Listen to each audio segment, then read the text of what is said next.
than anybody else. He was like the fashion guru. And if he didn't like you or he thought that you looked trashy, you were like going to get nowhere in London society. Mm. And his take on what men should wear to be fashionable was a complete departure from the like gaudiness of dandy fashion. And instead, he got men to start wearing trousers and carefully tailored jackets and white shirts with dark jackets and like way less showy shoes. He did away with wigs and actually popularized bathing. At the time, like nobody was bathing regularly. And so they wore wigs because their hair was nasty. Yeah. So he was like, hey, look, if you're rich enough to afford being able to bathe regularly, you don't have to wear the wig. And that's how we'll know that you're rich.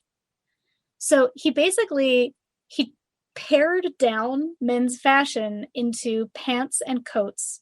And pretty much like all of men's fashion that we have today is directly descended from what he decided to wear. But in order to dress well enough to suit him, you had to spend like hours every day getting yourself dressed. All of your clothing had to be perfectly tailored specifically for you. Like the rumor is that he spent 5 hours a day getting dressed and that he had his shoes shined with champagne. So it was like this total departure from how men had been like super showy in their dress, but it was showiness in a completely other way where it was like simple, elegant fashion is, if you are wealthy enough to have simple and elegant fashion, it will show. And basically, Western men's fashion is still stuck exactly where Beau Brummel left it in like 1840. Wow, that is Ta-da! Oh, History lesson. That's too bad. I know, isn't it weird? Like, that was a long time ago. That was almost 200 years ago. And we're pretty much exactly where he left us. It's interesting, too, to note that like a lot of the ways that high fashion influences the larger culture also influences high fashion. Because I feel like if you look at like very high fashion ads at runway shows and stuff right now, you're right. Like there's a big move toward like non-gendered clothing and androgyny on runways and stuff. But I feel like that has been building in the rest of our culture. And a lot of that is due to the work of like gender activists and like racial activists, like like non-binary or agender or transgender or, you know, like all of these different gender expressions that aren't just on the two ends of the spectrum have been a part of marginalized groups' cultures for a long time. And it's really, I think, just starting to get to a point where the people who keep on top of trends, who then decide to put whatever trend into their fashion line, have gotten the message that, you know, activist groups and like groups of artists and like, you know, general weirdos like us, like they're starting to see that there's something really there. And they're like, hey, let's make it fancy and sell it back to white people with a lot of money to spend. Oh, yeah, but I don't think that that's a new thing. I No, mean, absolutely that's not. totally been happening for a long time. And what it comes down to is like we have more and more people who have access to social media like presences and who can become social media presences where they can like start setting their own, like setting these like trends. But I mean, I'm trying to think of an example, and all of the trends just fell out of my head right when I started to say Yeah, that. me too. But I mean, the whole thing is like all of these people who are able to like start creating like these, making these statements with the clothes that they wear are basically controlling this from their own home sometimes even, but they're controlling it themselves. Where, like I said, when you start letting like the industry control it, I'm just going to say the industry with quotations, like every time I refer to the fashion industry from now on. But the industry, when you let the main industry control it, then it's starts to, well, not only does it lose its meaning, but there's a chance that it can, oppress people. Right. And that, I mean, that happens anyway. That's happening on multiple layers throughout the fashion industry. Oh yeah, totally. As we speak, from the means of production being very largely like poor women of color in developing countries. Yeah. That's where like we get so much of our actual clothing from. And those people being not paid well, not especially not during the pandemic, not even getting paid some of the time. The whole way up to the top, where people of color and people of larger sizes are just like not as well represented in ads and on runways. Although that is also starting to change. We're starting to see much more diverse representation in high fashion too. Oh yeah, totally.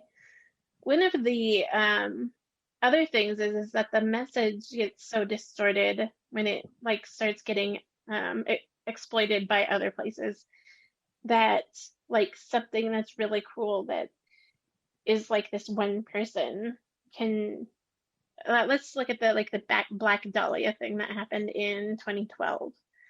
There was like a Bulgarian fashion magazine that published an editorial in 2012 that was talking about how beauty was coming out with like these Black Dahlia, I think eyeshadows. Okay. And the models who modeled their makeup were posed in different violent events, like they'd all been murdered. Oh, ew. People had been mutilated, people who had had acid put on them, like all of these horrible special effects makeup things for a like industry eyeshadow that was being put out, and like they ran a whole spread of these. And when you think about women and how we can't go out at night to go like jogging by ourselves because without a weapon or without like telling someone where you're going, or that's atrocious. Yeah, like that's not cute. Yeah, exactly. We don't think that's cute. Ugh. Right. But at the same time, an individual artist can use it to make a point about the same thing. Right. True. I guess like if you're using that kind of imagery to try to sell a line of products because you think it's cool, that has a very different feel to it than someone making art about a serious issue. Right. Exactly. Nasty. Which like makes me, this is not exactly related, but my brain made a connection. That I wanted to mention quickly the ways in which like gendered fashion has historically sought to infantilize women and like make us literally helpless. Like the most pressing example that I can think of right now is the lack of pockets. Like we never have fucking pockets in anything. And that is also something that has become a big issue in the past few years and is finally starting to change a little bit. We're seeing like more dresses with pockets and like dress pants with pockets. But for a long time, it was like, if you're a woman and you want to look nice, you cannot expect to have pockets. Like if you want to go to work, you won't have pockets, which means that like we can't carry a whole lot with us, or we have to have a purse. And a purse can be snatched off of us way easier than something can be taken out of like the front pocket of a pair of pants. There is like a specific history to that, and I can't remember where I watched it, but definitely like if you get a chance, look up the history on why women's clothing doesn't have pockets, because it's really fascinating. I have read about that, and I don't remember the specifics, but I do get the feeling that it was very much a like, well, if she can't keep things on her person, she will basically have to be attached to a man at all times, so that he can have things for her and get things for her. There's definitely like a control thing about pockets where you can't carry your keys, you can't, and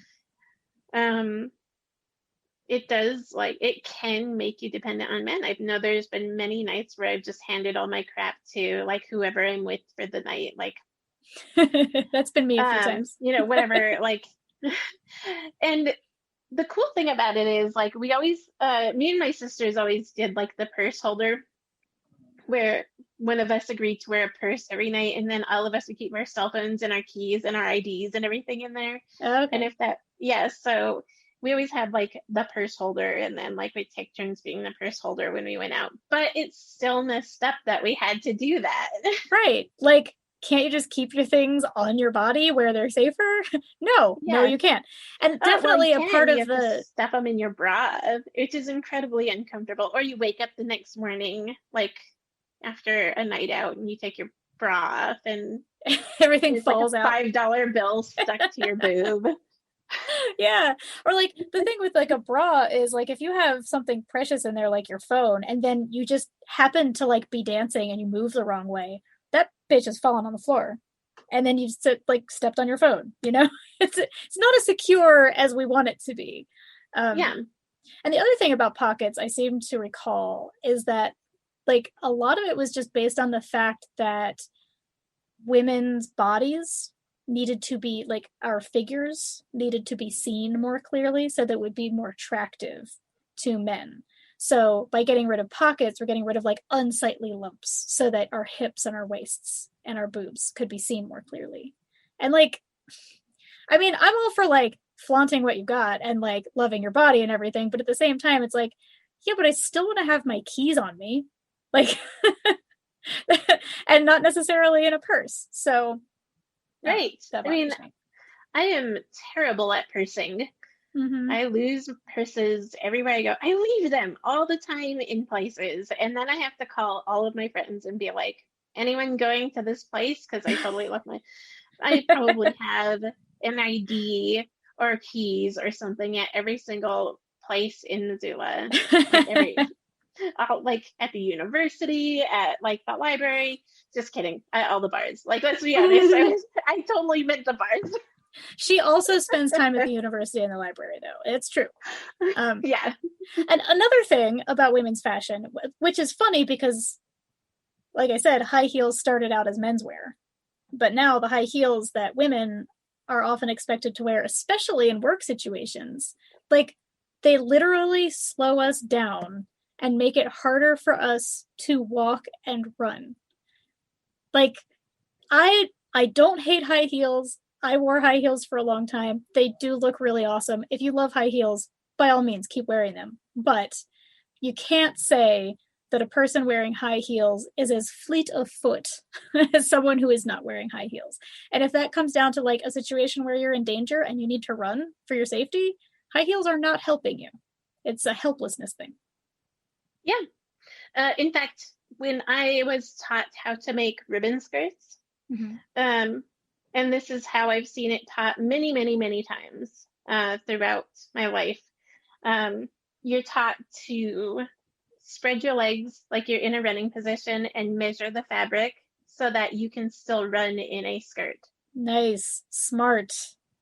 I like it. Smart, but it sucks that we have to do that. Like, Yeah. I want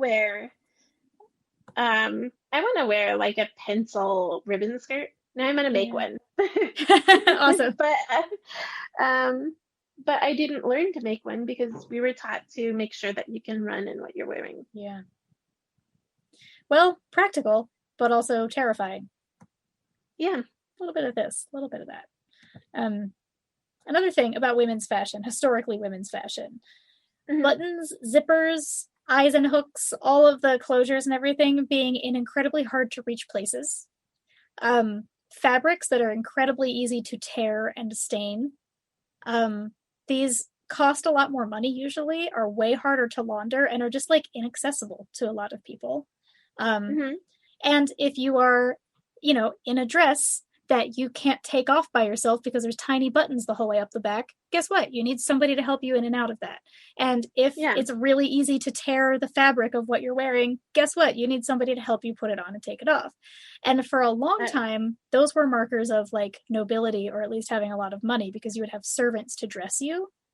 But it got like handed down to us as like, to be feminine and dress properly, it has to be incredibly difficult for you to put your fucking clothes on. Like, That is Yeah, a I'm pain in not the gonna ass. lie though. Like silk and velvet does feel